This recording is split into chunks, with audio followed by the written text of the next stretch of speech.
I think that some people hide the fact that they need time for their families. Yeah. And they should never be afraid to say, my kids need me, so I'm going to be here for them. And I think people also forget how important it is to sit at the dinner table with your family. It's Monday and time for the Back to Business podcast, featuring Calgary's industry leaders, insightful and inspiring conversations with founders, CEOs, entrepreneurs, and philanthropists who help shape our city. Heralding from the Calgary Petroleum Club, connecting Calgary's business leaders since 1948. In the spirit of reconciliation, we acknowledge that we live, work, and play on the traditional territories of the Blackfoot Confederacy, Siksika, Ga'aina, Piikani, the Tsuut'ina, the Eahe Nakota Nations, the Métis Nation Region 3, and all people who make their homes in the Treaty 7 region of southern Alberta. Welcome today's show host, Kim Hayden. Today's guest is Dave Taylor. Dave works through the eyes of business owners, is a creative thinker, and has been designing advertising and creative messaging for over 15 years. Working with clientele in all industries and often with a long list of over 500 clients annually, he has seen many organizations struggle to understand digital advertising and the impact it can have on the overall bottom line. Over the years, Dave recognized that business owners are being asked to invest in digital media without proper tracking or an understanding of the impact this is having on their business. Dave then worked to provide more value to his clients by buying media and tracking data through his own partnerships and created his own agency, In-Front Marketing, now representing organizations such as the Calgary Flames and all 5 major sports teams under CSEC as their lead agency. A true entrepreneur, Dave left a high-paying corporate job and incorporated IFM with close friend and business partner John McColman. After 2 years working countless hours waiting tables and building the foundation of In-Front Marketing, Dave and John are now celebrating 8 years in business and continue to grow. Welcome to the show, Dave. Well, I'm super excited to dive into everything. How are you doing, first and foremost? Good. Thank you very much for having me. No, thank you, because we are going to get so much out of this next little short time we have together. You are a marketing guru in the sense that you came into the marketing world when Calgary was kind of hitting its hardest time economically. So first tell us a little bit why you went down this path from being corporate to entrepreneur and how you kind of got it up and running. Sure. And, I think Calgary's obviously had its fair share of challenges. I've been in marketing since 2008, really, but running the company now since 2015. And I've seen businesses go through all types of challenges. When I decided to leave a corporate job and really start my business, it was really because the clients that I was working with were seeing such a struggle investing their advertising dollars and not necessarily having any sort of clarity on what it was doing for them. And I think it's still a common problem that business owners just don't understand how to correlate a return on their investment to the money that they're spending in advertising. And that's where In-Front Marketing really comes to help. So regardless of recession or difficulty in growing a business, we've had lots and lots of opportunity just simply because we know other people are going through the same struggle. And for us, it's just about finding ways to support each other. I guess one of the benefits of Calgary going through these ups and downs, these booms and busts, is that it was very receptive to when the way the world does business shifted, right? It was ready for an alternative, to diversify the opportunities. When we look at online business or the laptop warriors or whatever we want to call them, how do people know what's working and what's not working? Well, I think the good thing about digital advertising is it can all be measured. The key is to figure out what needs to be measured first and then implement the right tracking. So for a lot of business owners, we hear this all the time. Google, I've tried it, it doesn't work. Facebook, I've tried it, it doesn't work. And a lot of the times it's just quite simply that they didn't really know what they were doing, or they were working with somebody who didn't properly set their goals within the platform in order to really achieve a measurable result. So when we take on a client, before we spend any money, before they invest anything with us, it's about understanding the goal and what a conversion really looks like for their business. And then we can measure inside their analytics what those conversions are: emails, phone calls, revenue, sales, whatever that looks like. And when you think about an ad campaign specifically for Google, Google will optimize towards whatever you tell it to. And if you're teaching Google that you want traffic to your website, new users to your website, or people to spend time on your website, it's not always helping you find somebody to buy something. So a lot of agencies and a lot of small entrepreneurs will say, look at all these goals that have been completed on your site. Lots of new users, lots of time on site, lots of page views. And really, the business owner is going, well, that's great, but I haven't seen any sales. When you create goals in the system to say, I want sales, I want emails, I want phone calls, and those are only the conversions I care about, a marketer might come back and say, well, we didn't have a lot of conversions, but the conversions were measurable to say we've now had revenue coming into the business. And it also teaches Google what does a conversion look like and what does a person making that conversion look like in a digital sense, which now gives you something to optimize towards and gives you something to grow a campaign towards and scale a campaign towards. So it's really important for us to understand these goals, and you'd be amazed how many companies are running campaigns without goals, without proper tracking, without clarity, without ROI, and business owners are just going, it doesn't work. And they need someone to say, just take a step back. It can work. You're just optimizing towards the wrong people right now. Do you believe that some of those people that are, I guess, missing the boat when it comes to understanding how that correlates into their business, they also are missing some fundamentals like a CRM and different things like that? Because all of we have marketing, we have PR, we have the advertising fund, we have the production content. Like, there are so many moving pieces that a lot of people are so busy on what's on the front side, they're not even looking at what's on the back side. Do you find that in businesses? Yeah, big time. All too often, we're trying to solve one problem at a time, and we're not looking at what happens when somebody engages with our business.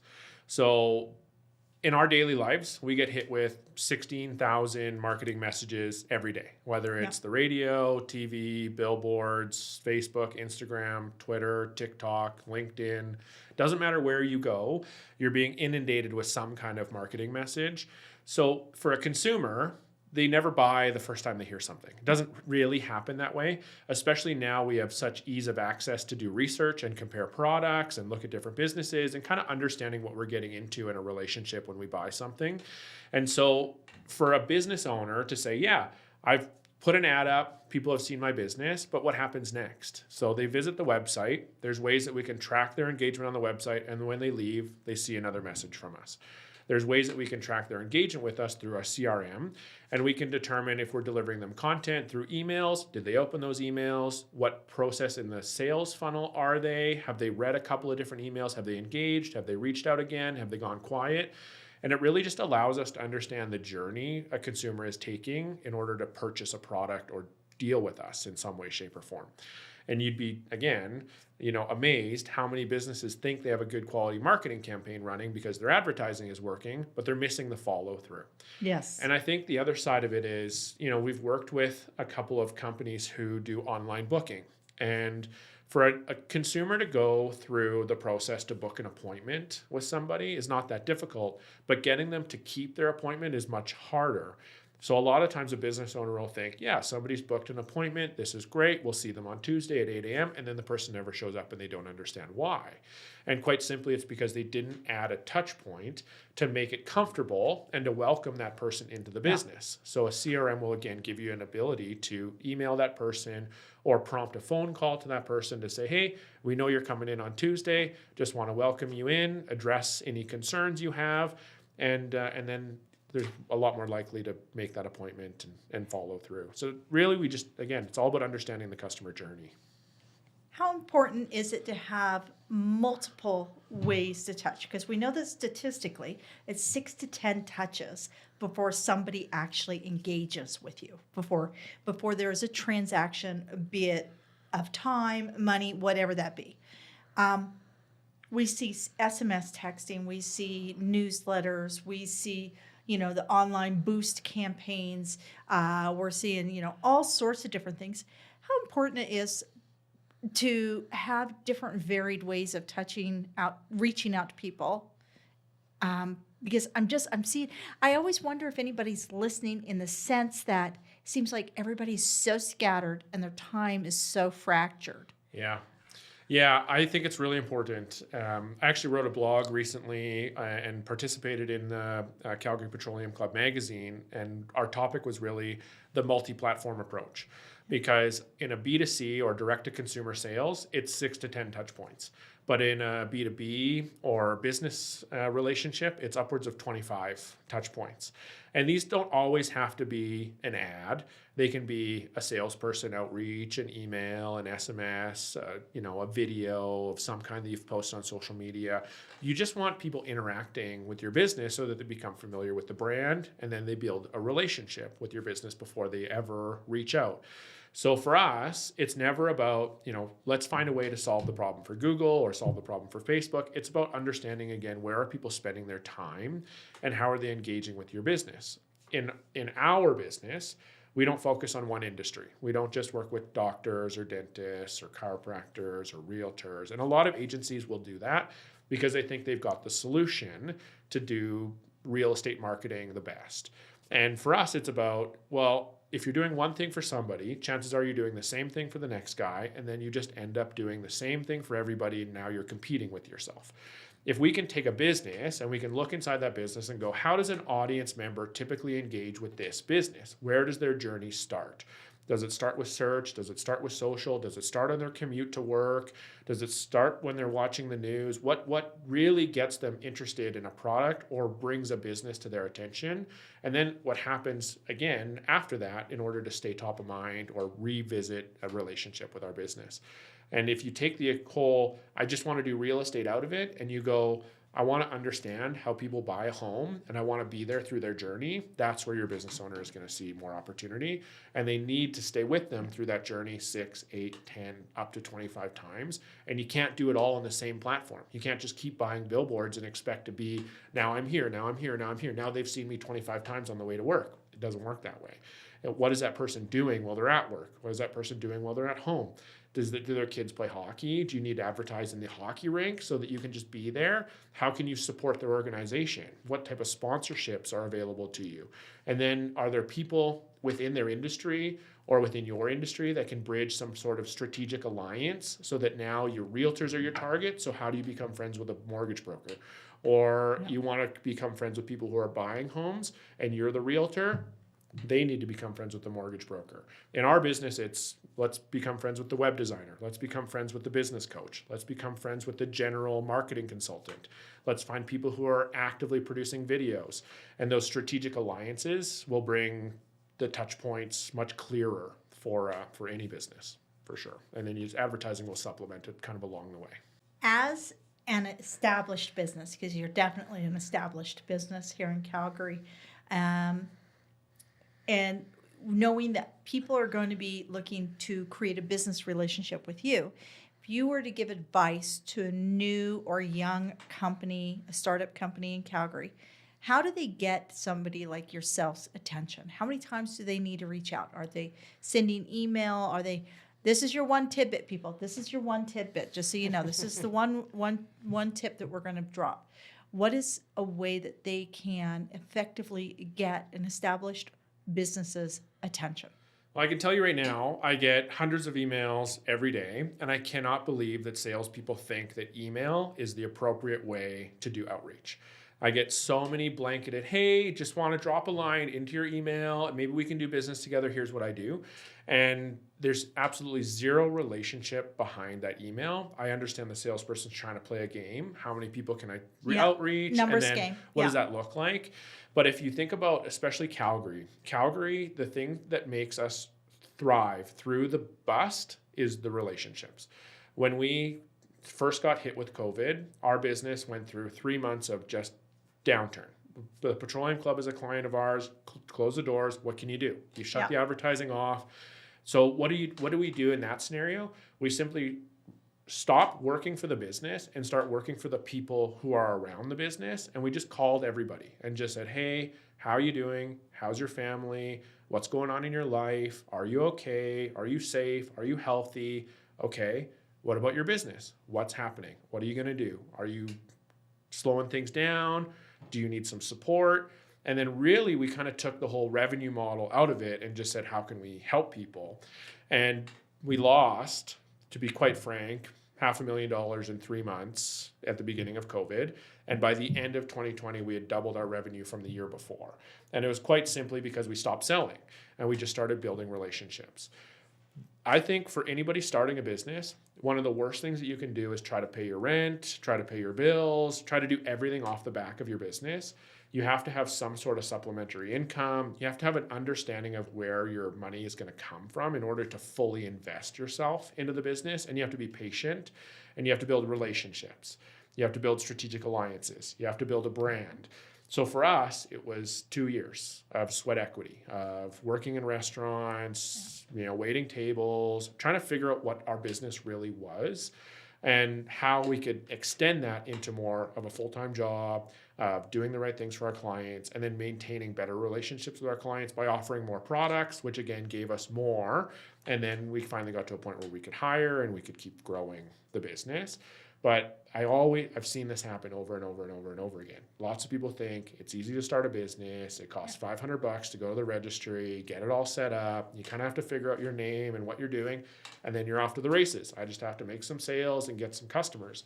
But when you have the stress of how am I going to pay my rent at the end of this month, then you go, I mentally do not have the focus to actually grow my business. And then it becomes way more challenging. So, there's a couple of tips hidden in all of that. It's how can this become a side hustle until it's a full-time job? Who are the relationships that I need to know to make sales? And who are the strategic alliances that I can get to grow my business? And then how can I patiently just invest my time to a point where now I realize that my business is growing and I can take a paycheck and I can go all in and now I'm comfortable. But it takes a little bit of understanding of what you're about to get into before going to the registry and getting that. Entrepreneurship is not for the weak. It's I have been an entrepreneur since '99, and I have gone through those months where you sit here going, "How am I doing this? Why am I doing this? Why am I could spend this much energy and make 3 times as much working for somebody else." But and I think you just hit what I was about to say, especially when you can take a job somewhere and you can make more money than running your own business. Eventually, running your own business will pay off in the long run. Either with an exit strategy or just simply with a revenue model that eclipses what you can make in a full-time job.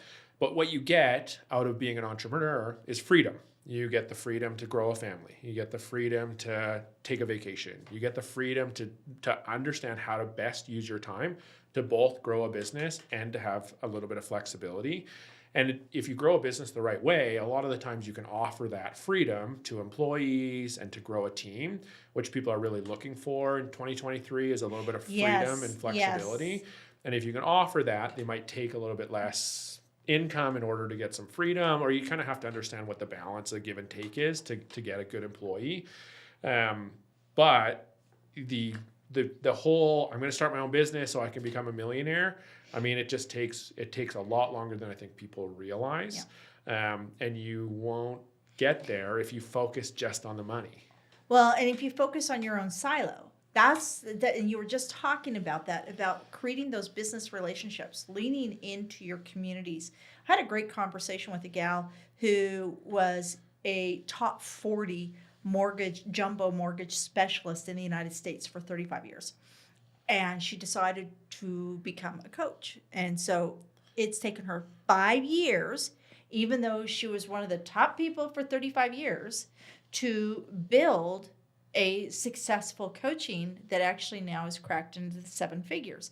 But she will tell you, it's it's so much work that's beyond what you are doing on a daily basis. It's having the right systems in place. And I can't even stress enough about understanding new technologies. Like, let me ask you this. So you said, don't send me another email. You don't know me. What if I sent you a personally directed bomb that said, hi, Dave, Kim Hayden here. You don't know me, but I'd love the opportunity to buy you a cup of coffee and share with you just 15 minutes of what I do here in Calgary. Love to hear you answer. Shoot me a bomb back. Would something like that stand out from all the emails you get? For sure. I think it would. And I think really it's about breaking down barriers and showing off your own personality, because it can't be done through email. So many people read tone of voice incorrectly through email, or things get portrayed incorrectly. And I get emails all the time that basically tell me that I can't grow my business without somebody's help. And I think it's amazing that people are kind of that brazen to take that approach, versus just trying to make a little bit of a personal outreach to say, how's it going? What are your challenges? How can we connect? And really, when I grow my LinkedIn channel, or when I grow my relationships, I try to take the selling out of it completely. And it really just becomes, you're a business person in Calgary. I'd like to get to know you. I'd like to figure out what you're doing. How did you build your business? What's going on? And then it eventually turns to, people will always tell you their challenges. And if you read a little bit between the lines, you can figure out how to offer them a solution. And generally it takes 3 or 4 touch points if you're just focusing on LinkedIn, for example. But if you are actively shooting video, sharing personal messages, trying to find somebody that's in between a relationship that you want and a relationship that you have, to try to make a referral or to bridge the gap, or even just to name drop somebody sometimes helps. And just try to figure out where the personal connection is. Because again, if you're in Calgary, Calgary is a small town, and it always will be. I don't think how fast we grow makes any difference. Yeah. It's 25 minutes to work from just about anywhere, unless you hit an accident on Deerfoot, which we all do all the time, then maybe it's 45. But we're not sitting in gridlock for an hour and a half to 2 hours every single day going, I need to get home as fast as I can. We do have time to build personal relationships with people, and relying on those relationships. That's what they're there for.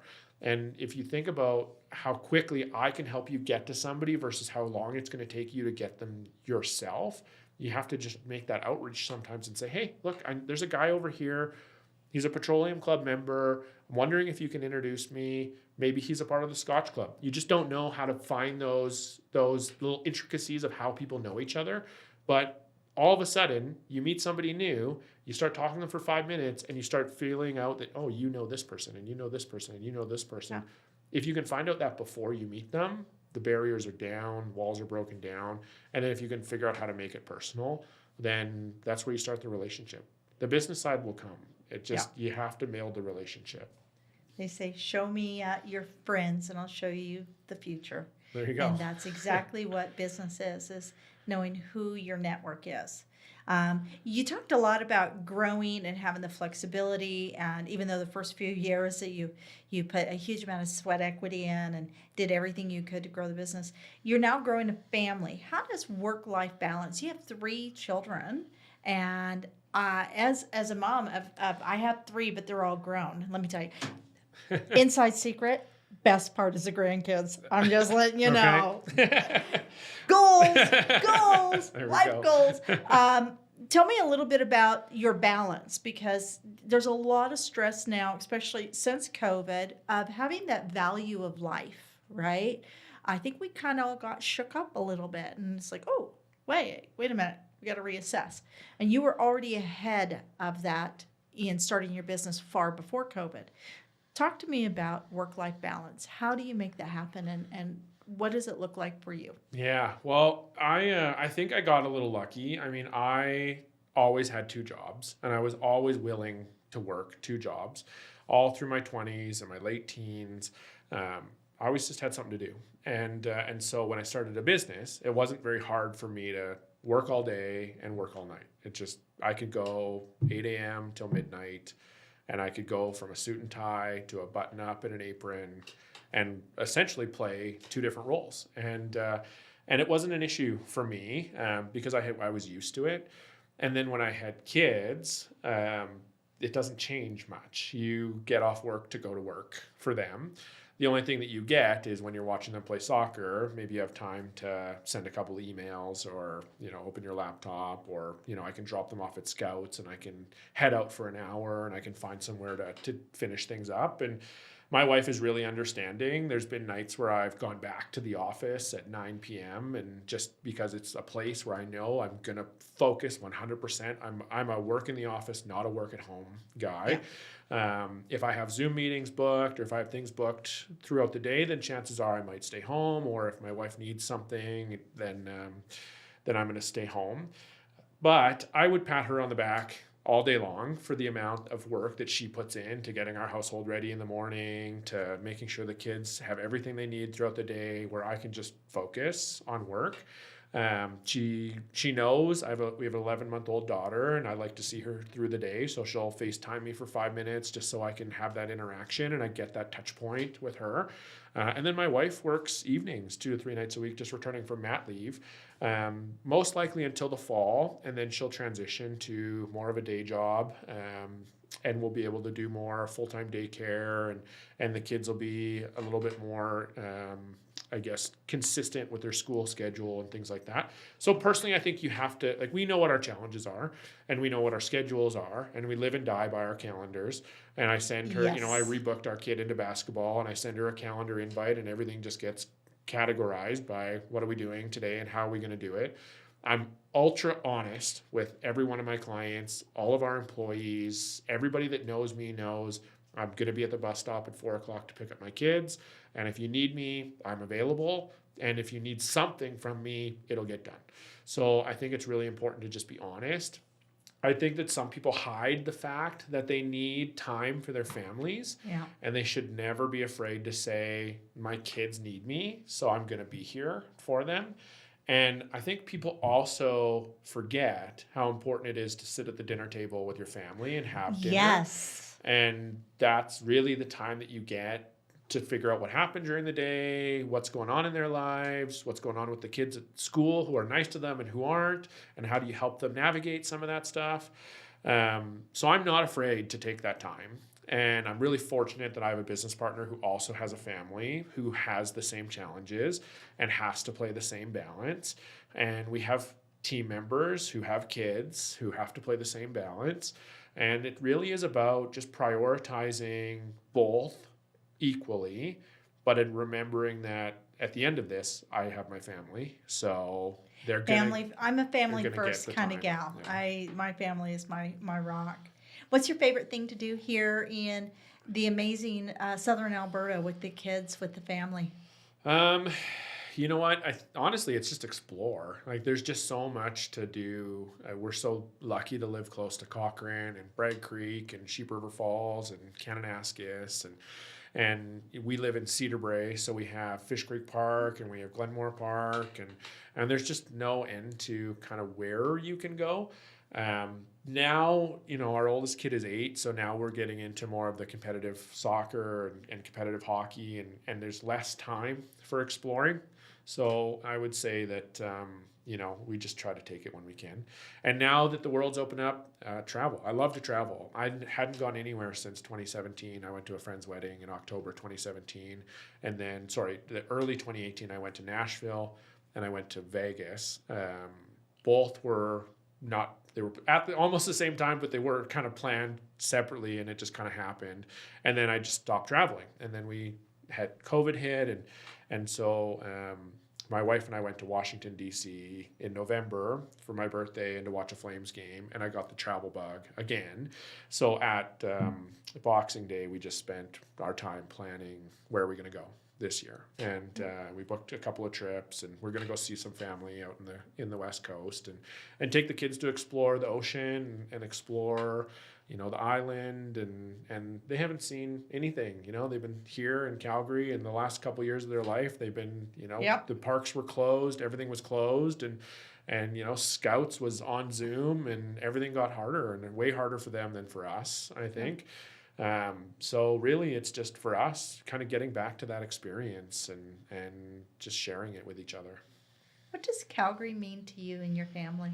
Well, I'm not originally from here. I'm from North Battleford, Saskatchewan. I moved here when I was 17, so I've already put in 20 years, and I can't imagine living anywhere else, honestly. I think that coming from a small town, Calgary is always going to be a small town, I'll say that again, but it offers everything. It offers everything. Good quality jobs, good quality living, short commutes, great weather. It's plus 6 degrees today. I'm going to knock on wood because it's the beginning of February and who knows what's going to happen from here.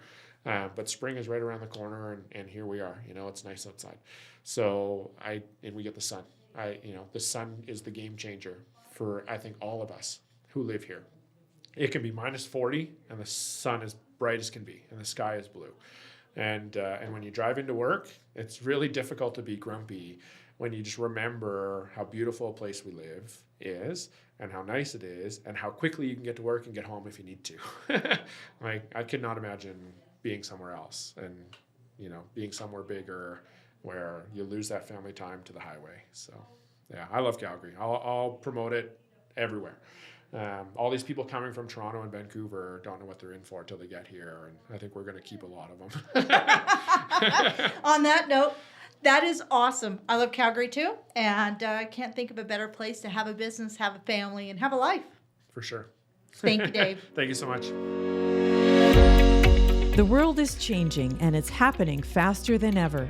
Businesses and people are adapting, but nobody can do it alone. Maybe it's easier for Burnett, Duckworth, and Palmer to keep up because they have always been nimble and brought creative thinking to the way they practice the law. BD&P best understands your industry and your business because Calgary is their home too. They're not just legal advisors, they are true partners. They've been called unconventional, and they think that makes the firm better partners to their clients for now and for the future. Meet your legal match at bdplaw.com. Your partners for a brilliant future. Thank you for joining us today on the Back to Business podcast. Be sure to visit calpeteclub.com, calpeteclub.com, to find out more about upcoming events, networking opportunities, and membership. If you are not already a valued member at the CPC, where we are proudly connecting and supporting Calgary's business leaders.